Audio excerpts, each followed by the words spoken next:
You may have remembered that from the Super Bowl, that being Google's Super Bowl commercial. But I feel like if Google understands how important marriage is, then so should we. Amen? And I think that marriage is a very important part of God's creation. And we're going to kind of dive into that just a little bit. Well, I'm really excited that you're here today, braving the fall break and braving the weather. If you're joining us in person today or whether you're online, we're excited that you've jumped in on this series that we're in, Family Practices. We are actually on our second part of Family Practices. And we're going to kind of dive in a little bit to what's going to impact our marriages, some practices, and we're going to break down some practices of what's going to impact our marriages and what will impact and what probably already has impacted our marriages. So I want to give you a little bit of a disclaimer before we jump in here. There are probably some of you guys in here that are not married. Maybe you're too young to be married. Maybe you're a student. Let me just encourage you, if you're a student, I would love for you to lean into this message because there are some things that I learned when I was your age that I still apply today. As a matter of fact, there are some points that I have in my message today that I learned when I was about 16 years old from a pastor who spoke on marriage. And if you're in here today and you're divorced or you're a part of a relationship that's kind of fallen apart or you're going through a tough time right now, I want to encourage you to lean in. If you're in here and you're a part of a relationship that has a lot of years under its belt and you're professionals at this, I still want to encourage you to lean in because I believe no matter what level we are in or at, I believe God has something for us this morning. So I hope that you don't miss out on it just because you check out when I say that we're going to be talking about marriage because that's intriguing to some. And then there's others that are like, well, this probably doesn't apply to me. And if you say that, then I promise you that you're wrong. So I hope that you'll kind of lean into this message and take what God would have for you to have in this message. So if you have your Bibles, go ahead and open up with me to Ephesians chapter 5. Ephesians chapter 5. I have a confession to make. I oftentimes allow my expectations to get the best of me. I allow my expectations to get the best of me. So I said, as a matter of fact, if you've ever seen Christmas Vacation, my wife has said this to me on multiple occasions. I've shared this with you before. Sometimes my wife considers me to be Clark Griswold. But my wife has said to me several times that Chris, you set expectations for our family that no family could live up to, which is a line straight out of Christmas Vacation, right? And I'm guilty of that. I allow my expectations to get the best of me sometimes. And here's one of the things that I did at our house. I had this expectation. I was walking into the house. We were walking in the house. And my kids would come into the house. And the first thing they would do was take their shoes off. And their shoes would end up anywhere and everywhere. And then especially if they got left out and they weren't put up, we would trip over them or we would kick them, and I would get so frustrated. I would get so aggravated. The shoes were just laying all over the house, and I would get on to the kids, and then I would find myself getting angry with the kids, especially after I asked them like 400 times, put your shoes up. And so I did something. I had this epiphany, right? I had this idea, and it came along with some expectations. I had this idea that I was going to build a hall tree, and I brought a picture of the hall tree not to show you what I built, but to tell you that I spent time building a hall tree. And one reason I felt like I needed to share a picture is because I figured there were some people in here who didn't have a clue what a hall tree was, because I didn't before I looked it up, right? And so I built this hall tree, and I spent time building this hall tree for one specific reason. For my kids to have a place to hang their book bags when they came in instead of throwing them on the floor, hanging them on the back of chairs.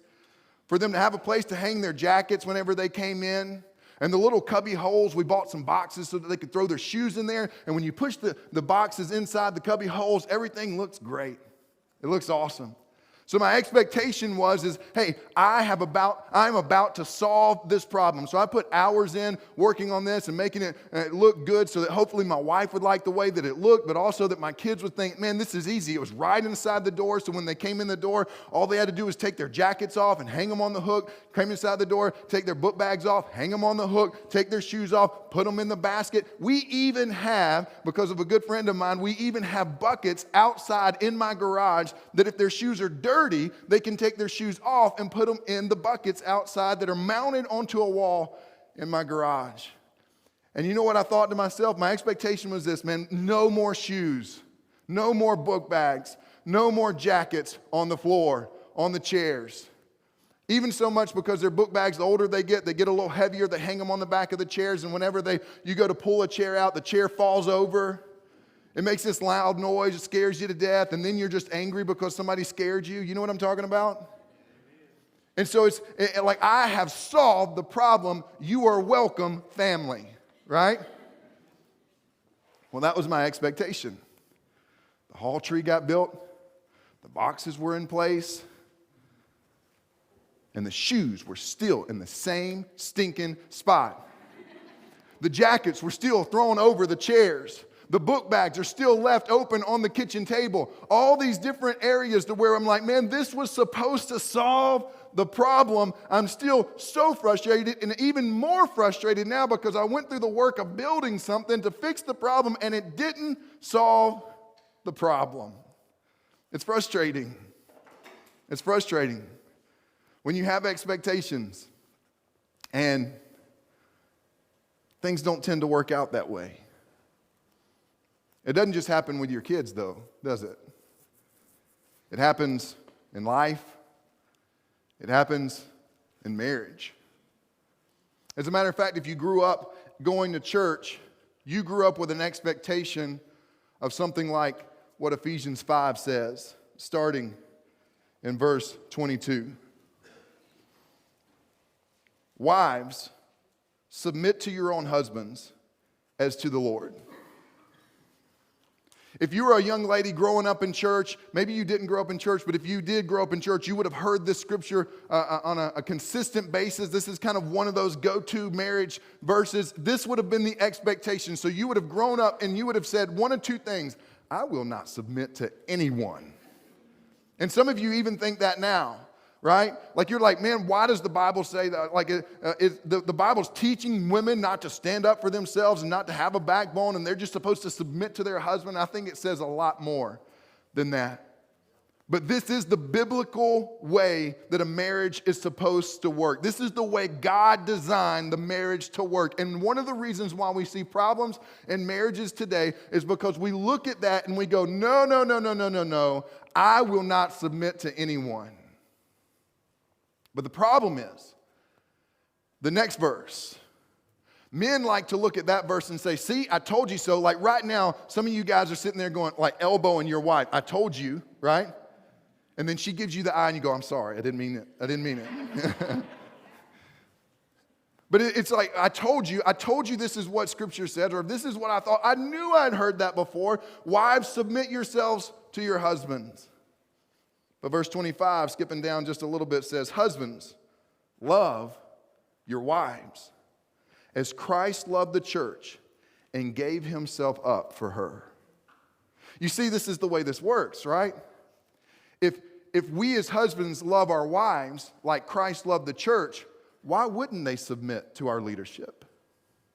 Because they would know that we would do anything to the point of dying for them. Right?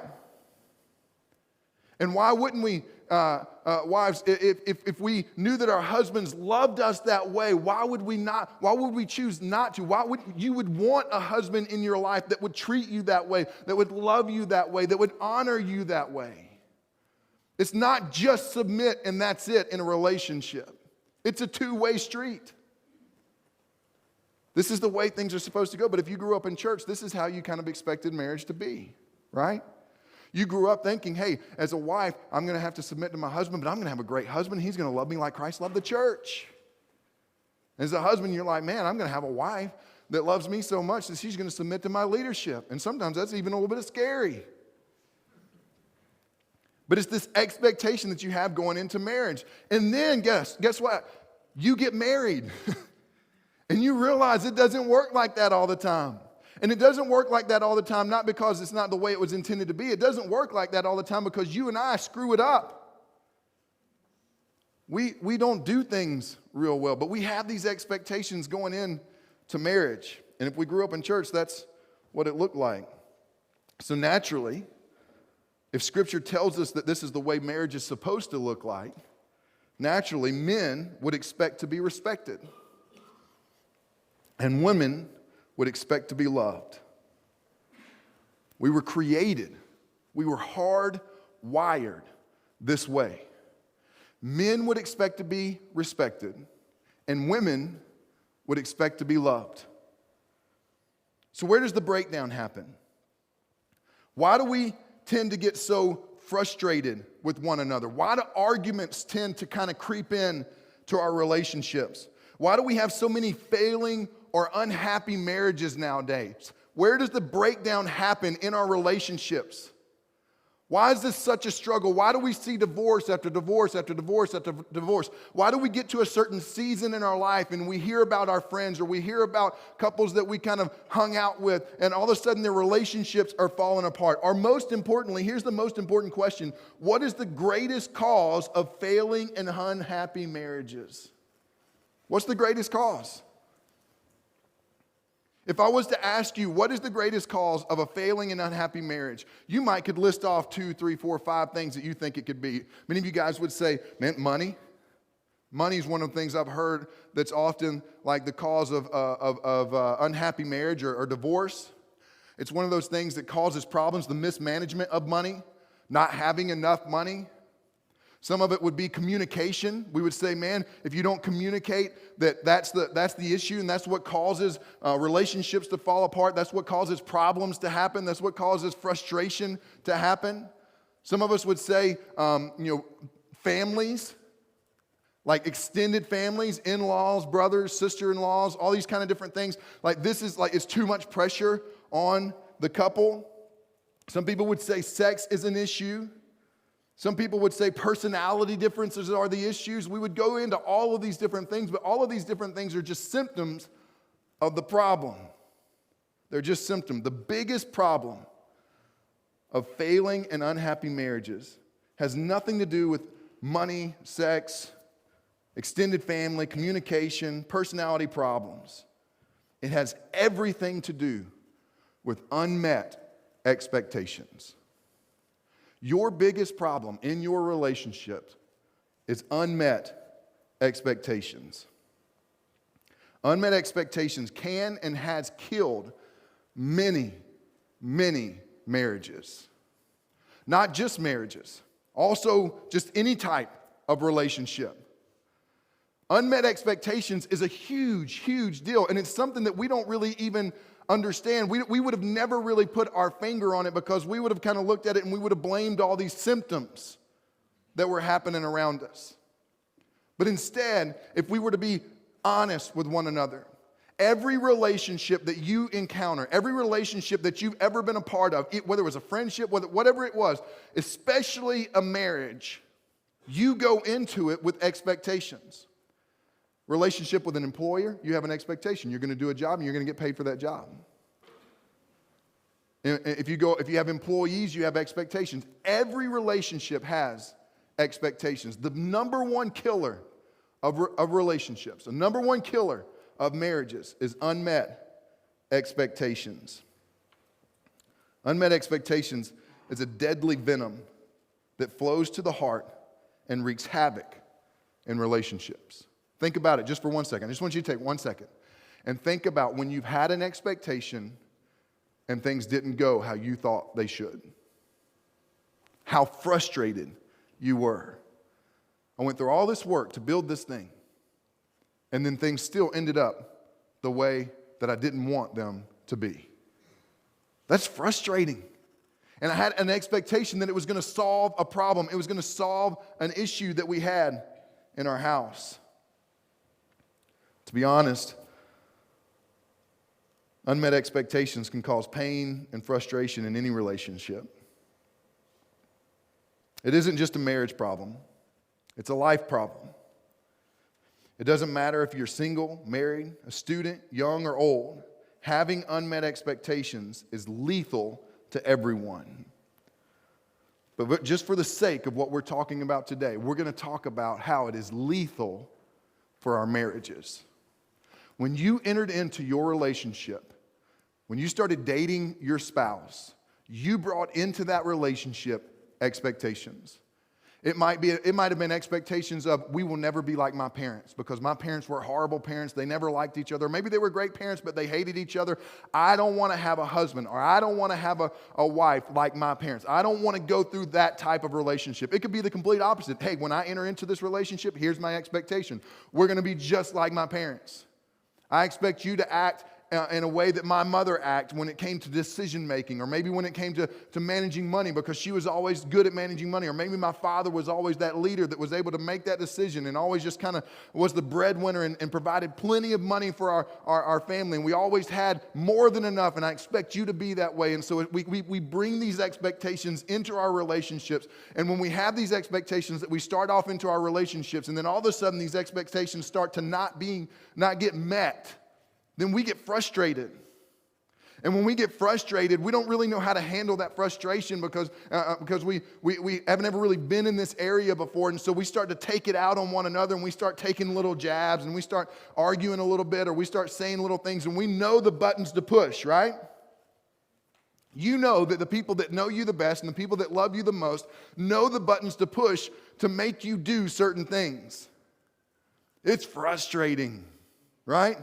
Isn't it crazy how the people you love the most can make you the maddest? Like, somebody else gets mad at you at work, you're like, who cares, right? Your wife gets mad at you, and then all of a sudden she does these little things, and you know that she knows what she's doing. Your husband gets mad at you, and all of a sudden he starts doing these little bitty things that you know. He's sitting back and he's going, yeah, she's going to see this, right? And he does it just blatantly, or just acts like he doesn't care altogether.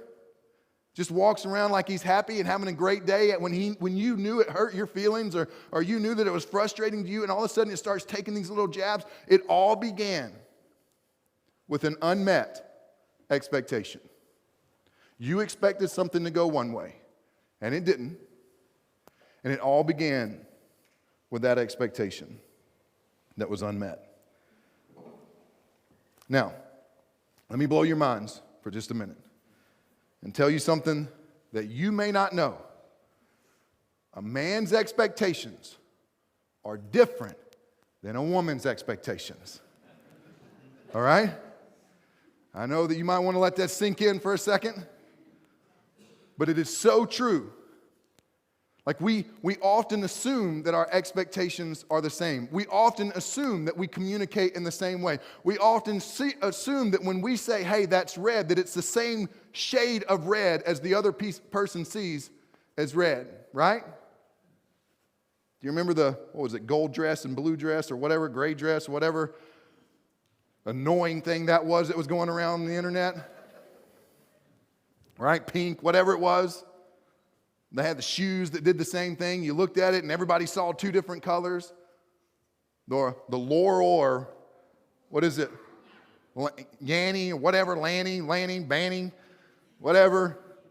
So frustrating, right? And what do? When you let somebody else listen to that, or you let somebody else look at the color of that, and they see something different than you do, because your expectation was that they were going to see the same exact thing, and all of a sudden they say something different, you want to strangle them, right? You try something good at a restaurant. It tastes phenomenal. And all of a sudden you're like, man, you guys have to come and try this. I can't wait for you to get there. You get there, you taste it. It tastes just as good, if not better than the first time you went there. They take a bite of it and then they go, It's like, boom, right? It's like, you frustrate me so much.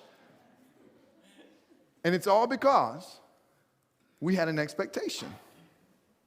Our expectation is that you would see it the same way I do, that you communicate the same way I do, that we understand things on the same way as one another. But let me just tell you, even though we laugh at it because we know it's so elementary, a man's expectation is so different than a woman's expectation, or vice versa. A woman's expectation is so different than a man's expectation. We say that, we know it, we laugh at it, but we live like we think that they should be the same. Our marriages, the ones that are falling apart, the ones that are struggling, are because we expect one another to react the same way over the same things. But it just doesn't work that way. So let me explain. A man, his expectation, he expects respect. So like these 2 points I'm about to hit on here, I feel like are highly, highly important.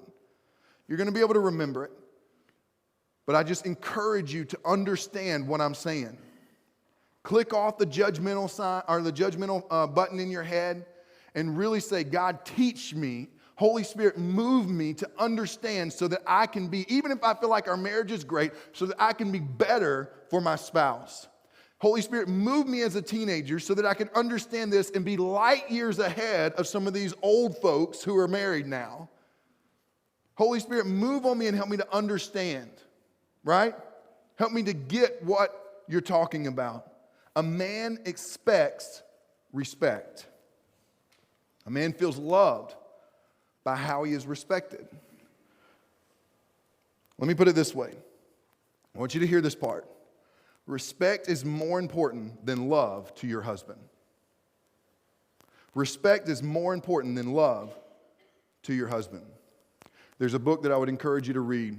There's so much. Man, I had such a hard time preparing for this because there's so much that I feel like we all need to know about this subject. And I'm very thankful that I was able to sit down. This isn't just me. I was able to sit down with my wife, and me and my wife wrote this message to be able to share with you guys. And there's a book called Love and Respect that I was gifted to by my parents. And so this book has so much stuff in it. But this idea is an idea that respect is something that a man cherishes. It's right there in the scripture. Wives, submit yourselves to your husband. This submit idea is like, hey, be respectful of your husband. Follow his leadership. If you ever think that your husband has a problem with something, there's a good chance that he's felt disrespected. If there's ever been something in your marriage, even if it didn't have something to do with you, maybe it was how the boss treated him, or maybe it was how an employee treated him, or maybe it was how another family member treated him. A lot of the times, it is deeply rooted in disrespect. I know that for Kenneth and I, there are times in my life where I get so frustrated, but most of the time, it is when I feel disrespected. But in this book, Love and Respect, Dr. Emerson asked a number of businessmen this question: do you want your associates to love you or respect you? They all laughed and said, I could care less if they loved me, but respect me? Absolutely.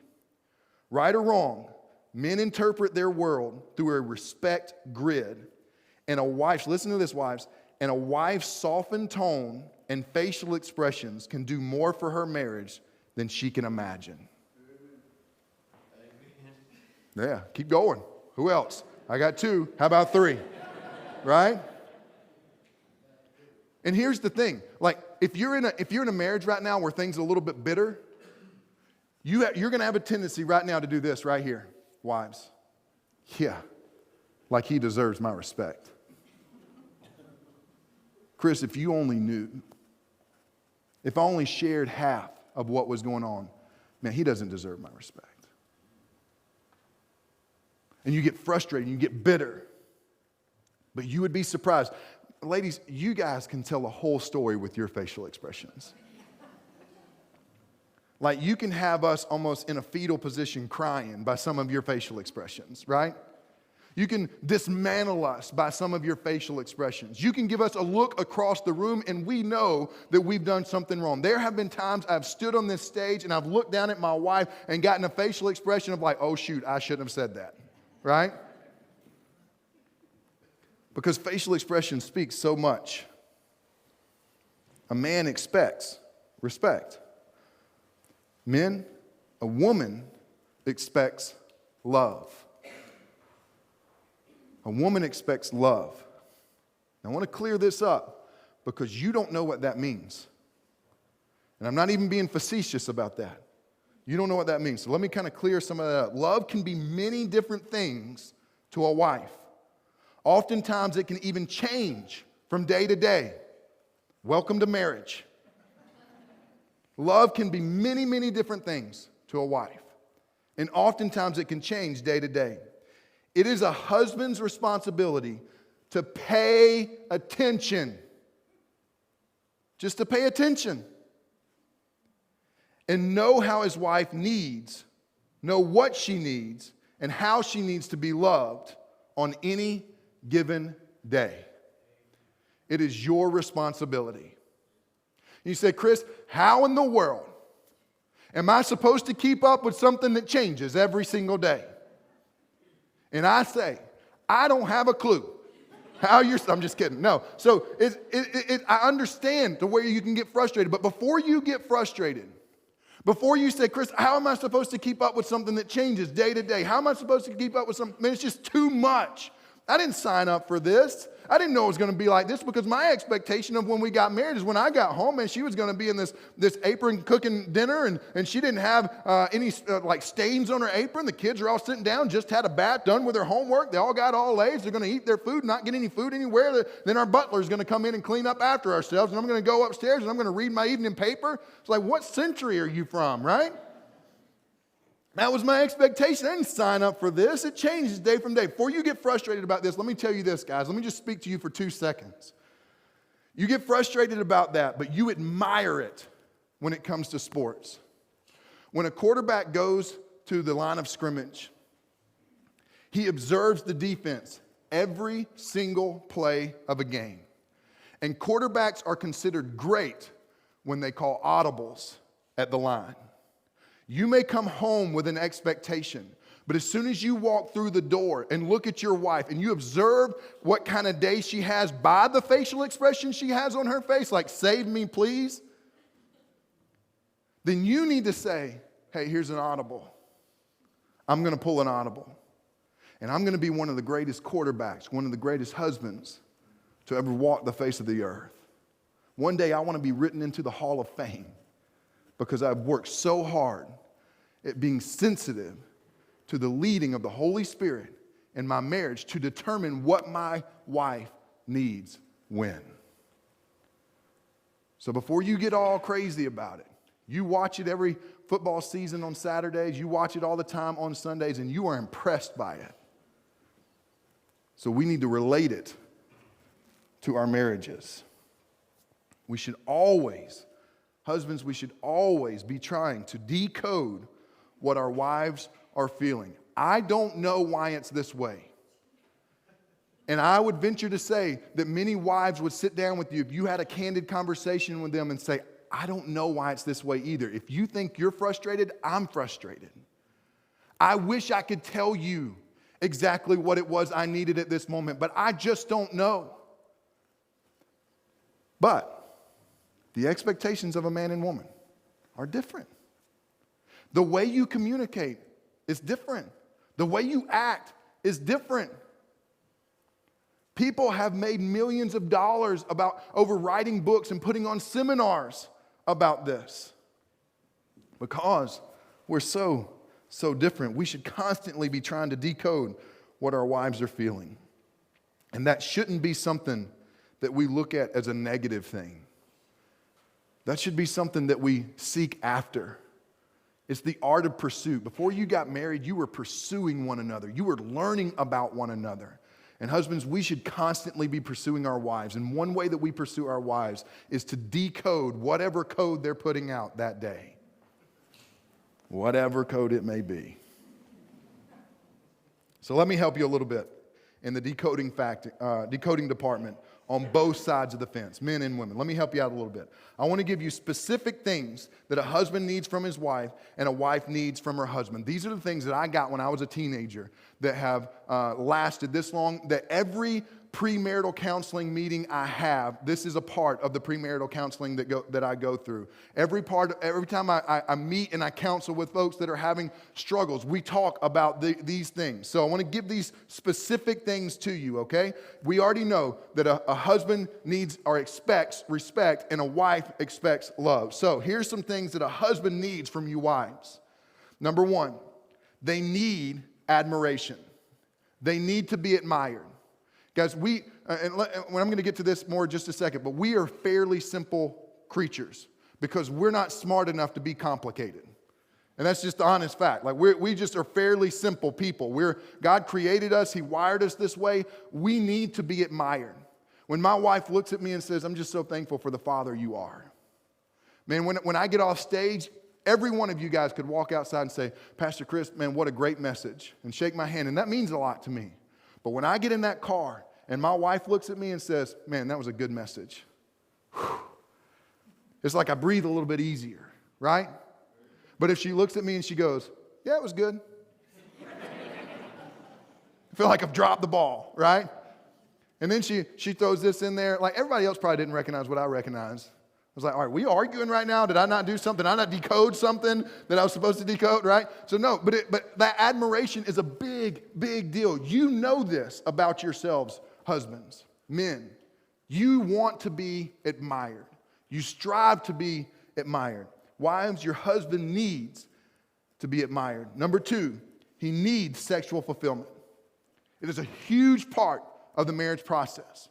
And I'm not going to go into this today, but I want you to understand that this is a big, big, big, carry on, big deal. And the way he thinks about it is different than the way you think about it. So even the decoding process has to happen on your end. But let me just say this. When he mentions something very clearly to you, he doesn't mean anything other than what he mentioned. So thinking about it any deeper than that, you're just wasting your time. But when he mentions it to you, that's exactly what he means. There's not really much decoding that you need. Number 3, he needs home to be a place of support and serenity. If the world just got done smashing him over the head and beating him down, he needs to come home and know that it's a place that supports him, that admires him, and he needs it to be a place to where he comes on and it's a refuge to him. When he feels beaten up, he needs to know that he's coming home to a partner that's not going to mother him and tell him what he needs to do, that it's going to be one of those things where it's like, hey, I am here for you and I'm broken with you, but let me tell you this, I will hold you up when you're down. He needs to be able to come home to that. You're going to think this is very shallow, this next one, women. But it's also a little bit deeper than you think, but we're also not very deep people. So, number 4, he needs his wife to be attractive. Inner, outer, public, and private. And that may, here's the thing, here's the awesome thing about how God created us. God created us to like different things, right? So you are married for a reason. It isn't because he wasn't attracted to you, because guys don't work like that. Guys don't go, oh yeah, she was really funny. Like he doesn't work that way. Has a great sense of humor. That's not how it works. First thing guys ever ask somebody else says, hey, I got somebody I want you to meet. The first thing is she hot? That's what he asks. That's all he wants to know, because he can work past the rest of the stuff. Right? So public, private, inner, and outer. And let me say this, and I'm robbing this from a woman who put on a conference that my wife went to with my assistant, all right? If you don't choose to do that for him, there are people out there that will. If you don't choose to put forth a little effort in this area, there are people out there that will. Now, I will bash the husbands over the head later if they choose to pursue that. But he needs for you to be that. He wants you to be a good person on the inside. He wants you to be attractive on the inside with your thought process, how you do things, what your interests are, all those types of things. He wants you to be attractive on the outside. And he wants you to be attractive in public, because when we walk into public, we want people to see this woman that we, like, when I walk into a room, people go, how in the world, right? What did this, is he just that funny, He must have a lot of money, which you're really confused then, right? It's like that, but I love it. I want people to know that, hey, I've outdone myself.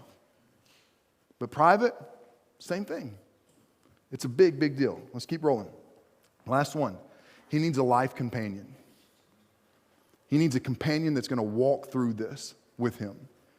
He needs someone that doesn't beat him when he's down. He needs someone that lifts him up when he's down. He needs a companion. He needs a helpmate. He needs someone to support his hopes and dreams. He needs a life companion. All of these are how he feels respected. It all comes up underneath the respect. All of these is how he feels respected. And your husband values respect more than he values love for him. Doesn't mean that he doesn't appreciate love. He needs love, but that's how he feels loved. That's how he feels loved. Now, guys, listen up. Your wives are over there taking notes, and you're like, oh, I'll remember it, you know. So do what you can. Pull out your phones, write this down, you know, whatever you got to do, or just tell your wife to write it down so she can remind you later. That's real responsible of you. All right, so wives needs from their husband. Number one, spiritual leader.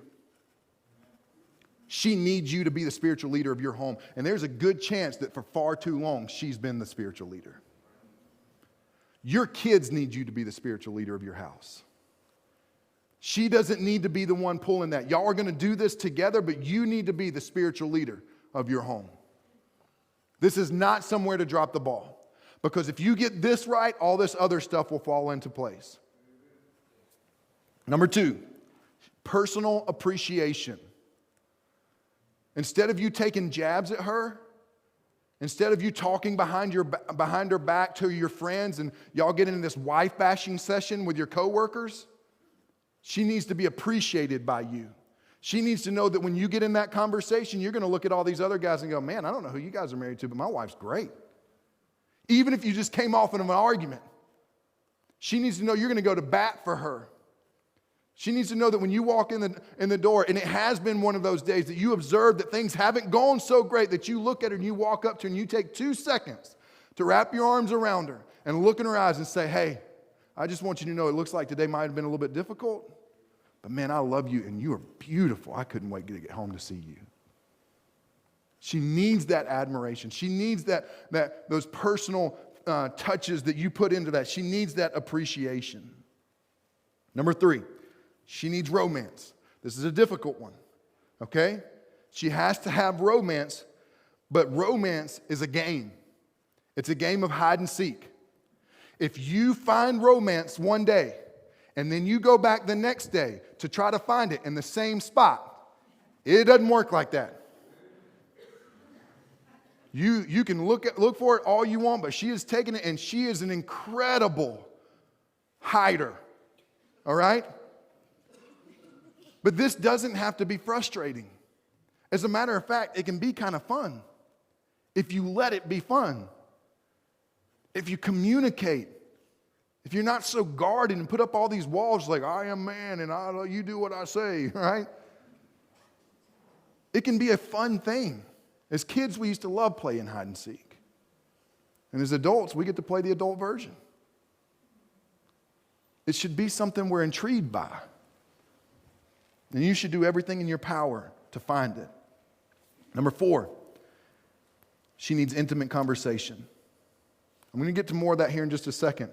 But she doesn't need you dazing off in the middle of her conversation, thinking about 20 other things, shooting text out, checking your Instagram feed, checking Facebook, whatever it is that you're checking, your emails, watching SportsCenter, watching the football game, all these kinds of different things. You need to have intimate conversation. And there are some times when that intimate conversation is going to be inconvenient for you. But you need to let her know that even though it's inconvenient for you, she's worth it. Number 5. And yes, they have more needs than we do. She needs home to be a place of support and stability. She needs to know that she's going to come home to a home, that it's going to be there, and you're working hard to make sure that she has what she needs. Now, I know that there are relationships where the female may be, or the wife may be more the breadwinner or whatever, but you have to work hard to make sure that she knows that relationship, in that relationship, that you are creating a place that is stable for her to walk on, a foundation that's stable for her to stand on. Number 6, she needs family commitment. Family commitment. She doesn't need a husband that when deer season rolls around, he's absent. There's a season for that. Last week we talked about no for now, but not for forever. When your kids get older, if you have young kids, when your kids get older and maybe they move out of the house, man, go hunting all you want. But right now you have young kids at home. And if they get old enough, take them with you. Spend some time with them. It's this idea of family that God has created. She needs a family commitment. She doesn't need you rushing off every night to play softball with the church softball team. Let me just tell you something. Hey, you're not going pro. Church softball is where all baseball players go to die, okay? And it's where all Christians go to cuss. Like those two things is what you don't necessarily have to. There's a time when you can do certain things. When these seasons roll around, when football season rolls around, things don't need to take precedence over your family, over your wife, over your kids. She needs a family commitment. I could spend the rest of the day on that. But we've got to move on.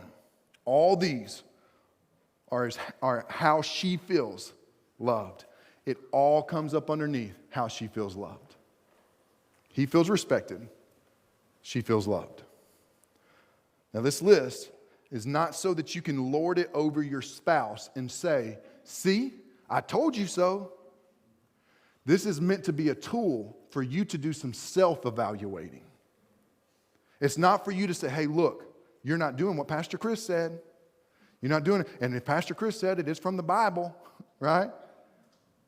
No, it's meant for you to go, hey, am I doing these things? Some self-evaluating work. Because here's a quote by David Platt that I love, but I'm going to elaborate on it just a little bit. The last place we want to look when it comes to problems in our marriages is within ourselves.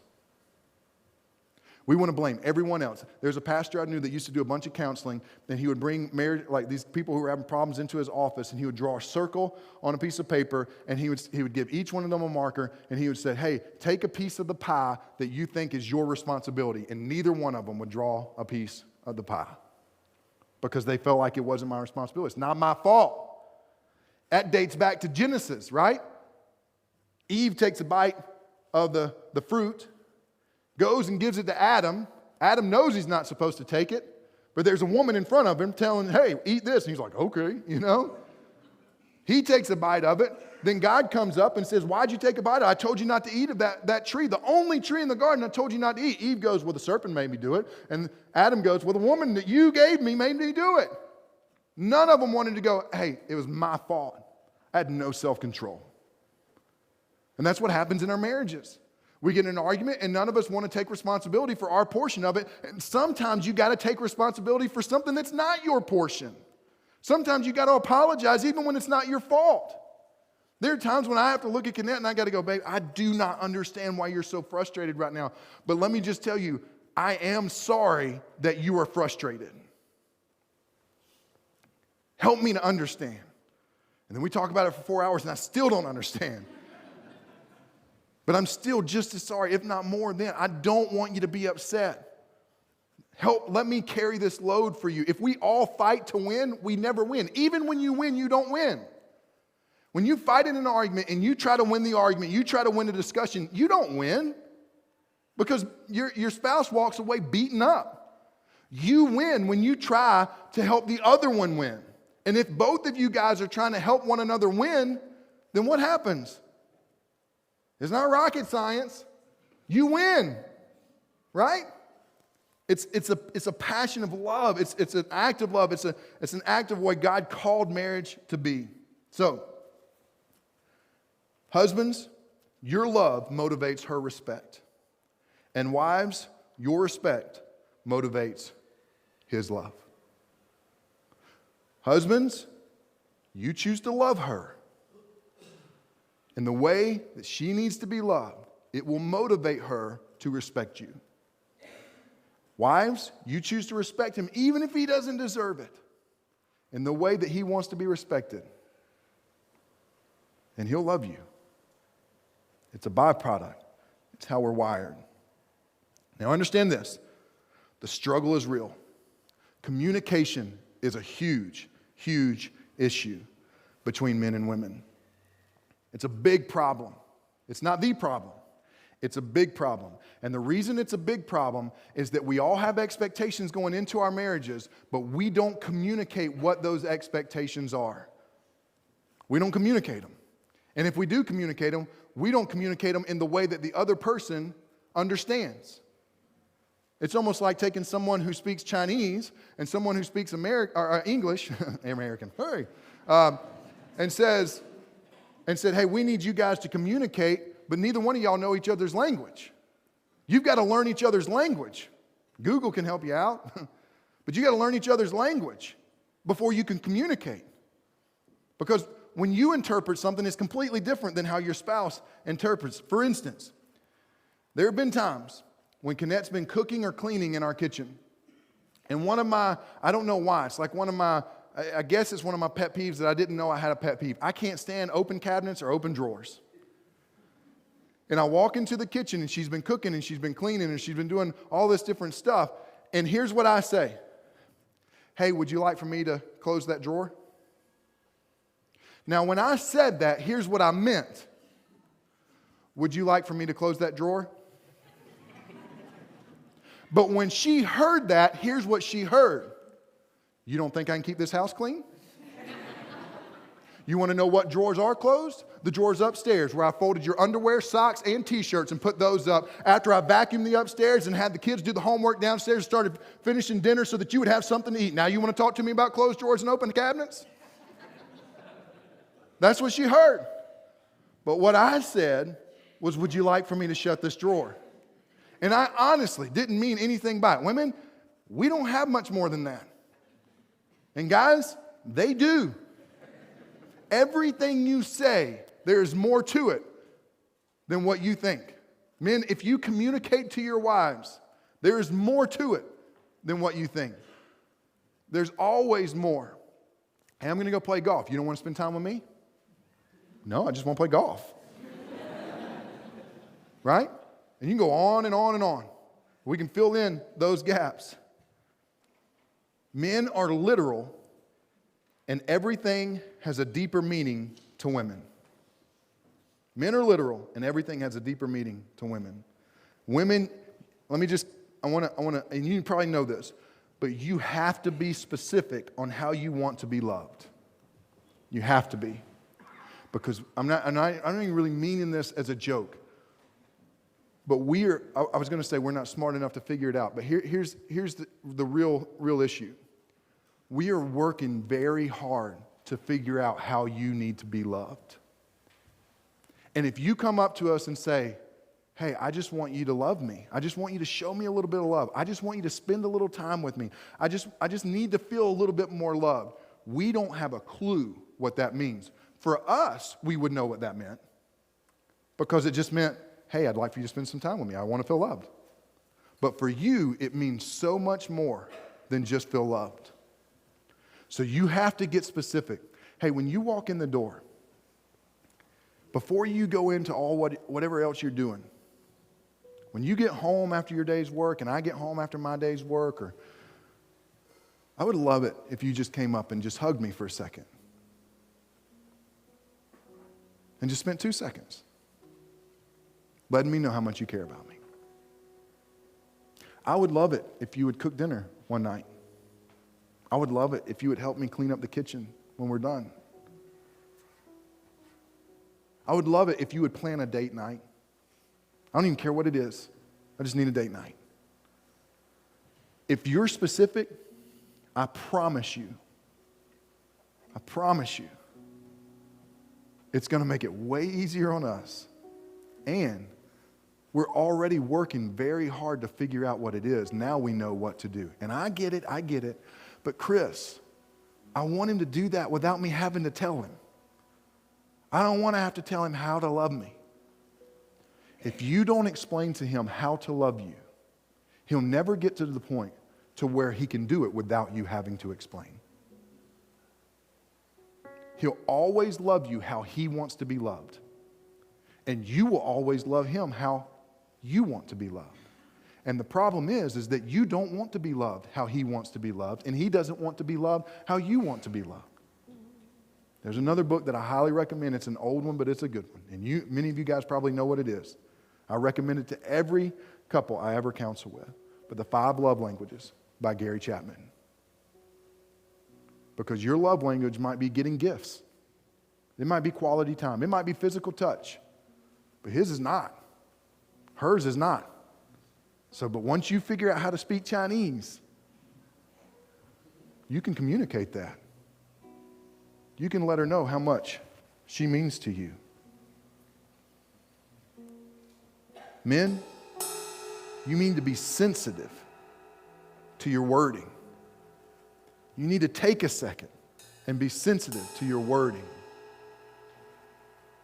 You may be surprised at what just a little more effort in your communication can get you, because we are guilty.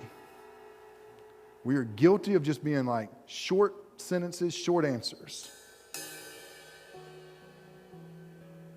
Hey, did you have a good day today? Yep. That means, hey, how was your day? And if you're just a little bit more sensitive, even in your text, take just a minute longer and type in some filler words that says how you feel about a certain thing, even though you know it's like, man, this is how I feel. I'm just trying to be in a hurry. Well, this is your wife, and she deserves your time. And she definitely deserves to be loved and adored. The extra effort it takes will go miles for you in your marriage. So, I want to leave you with something. I want to leave you with this, an action, a little bit of homework for you to do. I don't want you to put this on your spouse. I want you to go to your spouse, if you're married, and ask this question. What can I do today to help you love me more tomorrow? And be specific. What can I do today to help you love me more tomorrow? So in other words, if you're the guy in the room, what is your expectations? And this can go anywhere. What is your expectations when it comes to our family time? What is your expectations when it comes to our communication? What is your expectations when it comes to our date nights? What is your expectations when it comes to our love life? What is your expectation when it comes to fill in the blank? What is it? And you know what this does? It creates incredible conversation for your date nights, for your nights when the kids are in bed. Hey, what is your expectation in this season of life? Our kids are out of the house. We don't have any kids at home, but we're still married. What's your expectations? Because you're still my wife, and you're still my husband. And man, I want to love you. I just want to know how. So not only ask that question, here's the second thing and the last thing. Be ready to act to their response. Don't just hear it. Do something about it. I don't care if you have to write it in your calendar. Hey, at 12 o'clock every day, I'm going to put it on a reminder on my phone that I'm going to call my wife and I'm going to spend 5 minutes on the phone with her and just let her know how much I care about her. Hey, every day I'm going to reach out to my husband and I'm going to let him know that he is just an incredible husband, an incredible father. I'm going to feed into that respect. I'm going to feed into that love every day. I'm going to put it on the calendar until I make it a habit, because you do this with everything else. That's how you get good at your job. That's how you get good at working out. That's how you get good at going hunting or fishing or whatever it may be. That's how you get good at it. You make it a point. And let me just encourage you this one last thing, and then we're going to have a time of prayer. If you're getting to a point in your marriage to where you're ready to give up, or maybe you're even in your marriage but you've already given up but you refuse to get divorced. Maybe you've been divorced, or maybe you're thinking about divorce. If you're thinking about divorce, if you're in a marriage that you feel like giving up, I want you to stop, and I want you to remember. And if you can't, just get a Google. It'll help you, right? I want you to stop, and I want you to remember. I want you to remember why you started dating in the first place. I want you to remember why you fell in love in the first place. I want you to remember the things that made you so in tune with one another for you guys to be where you are right now, because you didn't get there overnight, and you won't heal it overnight. But if you'll stop and you'll remember, then you'll remember what's worth working for. So, I want to give you an opportunity just to spend some time on what God's laying on your heart. Maybe just asking God that He'll give you the courage to ask that question. Maybe you're not a sentimental guy. Maybe you're not a very vulnerable guy, and you're like, Chris, I'm not asking my wife that question. Maybe ask God to soften your heart a little bit just so that you can communicate that way. Wives, maybe you're bitter because of the way He's treated you. Maybe you ask God to soften your heart so that you can ask Him that question. No matter where you're at, I'm begging you to do what God's laid on your heart.